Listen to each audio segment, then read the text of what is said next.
Hola, un gusto estar con ustedes. Buen día. Bien, bien, doctor. Bueno, planteaba Montserrat a la gente de la UPC la posibilidad de que la semana que viene directamente sea virtual, porque una semana más corta, más breve. ¿Esta puede ser una solución?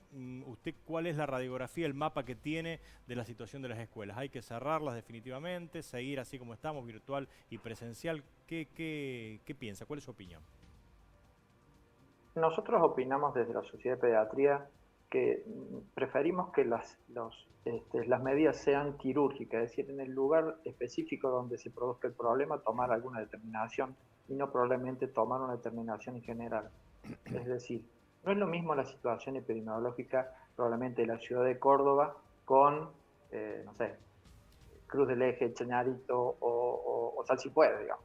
Entonces, si una situación se da y hay contexto y hay variables que deben ser variables objetivas, en donde todos nos pongamos de acuerdo para que no se mezclen cuestiones ideológicas, sino solamente cuestiones objetivas científicas, probablemente las decisiones se deban tomar en un sentido o en otro.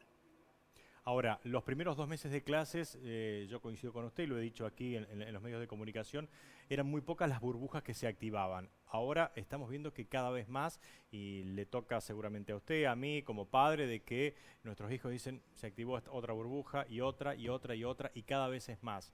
Aún así, ¿usted cree que las escuelas todavía no hay que cerrarla, doctor?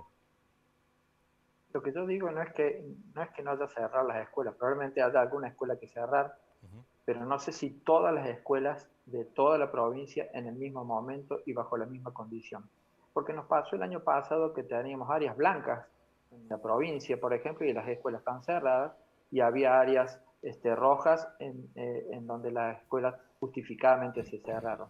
Ahora hay un algoritmo, un flujograma de cómo se debe trabajar y en base a la situación puntual de cada lugar ir tomando las determinaciones.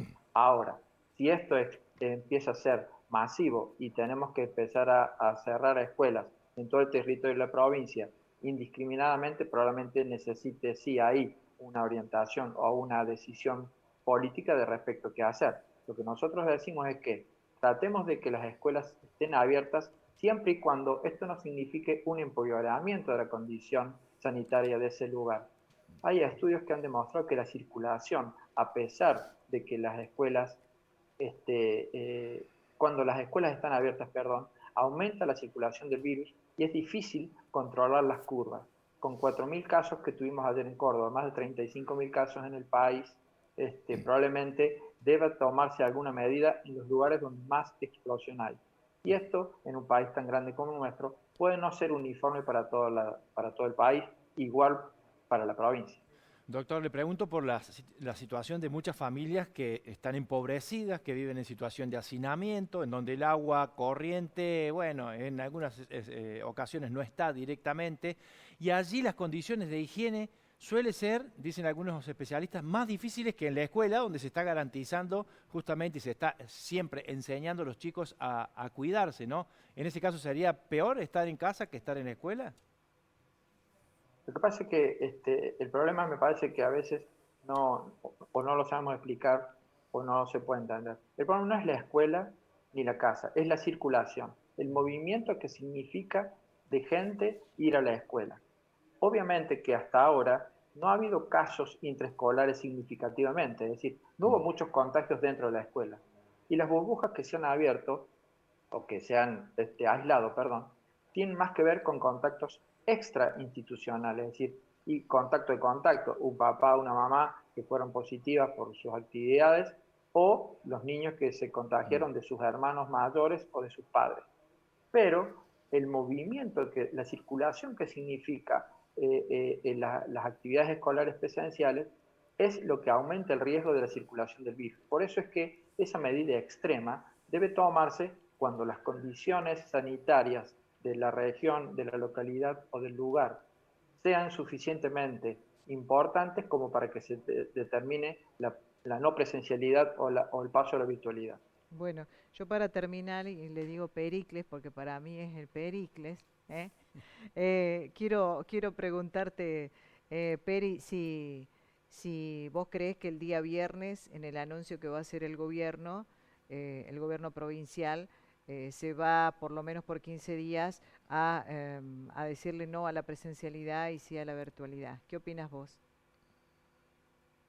Hola Marcela. ¿Cómo estás? Bueno, lo primero es que las determinaciones desde el punto de vista macro las debe tomar las instituciones que están para eso, que son los gobiernos nacionales, provinciales y municipales.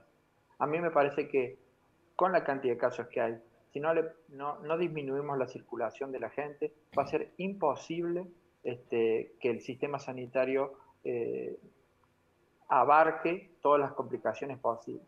Ujú. Estamos viendo que ayer decían, o ustedes escuchaban recién, que decían que hay 700 y pico de casos de muertes ayer.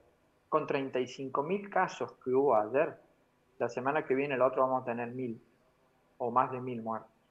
Es decir, esto significa que si no disminuimos la cantidad total de casos, los sistemas sanitarios vamos a estar al borde del colapso.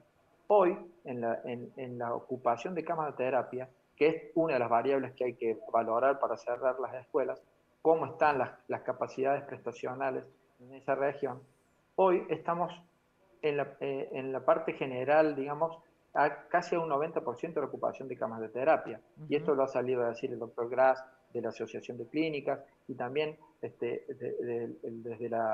el Comité de Terapia Intensiva. Es decir, estamos trabajando muy al borde, es decir, que nuestro margen es muy mínimo. Por eso es que yo creo que deben tomarse medidas de restricción. Si bien es cierto que hay un orden de prioridades, en donde primero está la salud, segundo la educación y la economía, a veces uno debe darse cuenta de que si no se toman medidas que pueden obviamente limitar alguna libertad de alguna persona, la consecuencia de la no toma de medidas, la consecuencia en el sistema de salud va a ser muy grave. Bien. Doctor, muchísimas gracias como siempre. Muy Gracias, amable por su Doc. atención. Gracias. Muchas gracias a usted por la comunicación. Un abrazo. El doctor Héctor Pedici.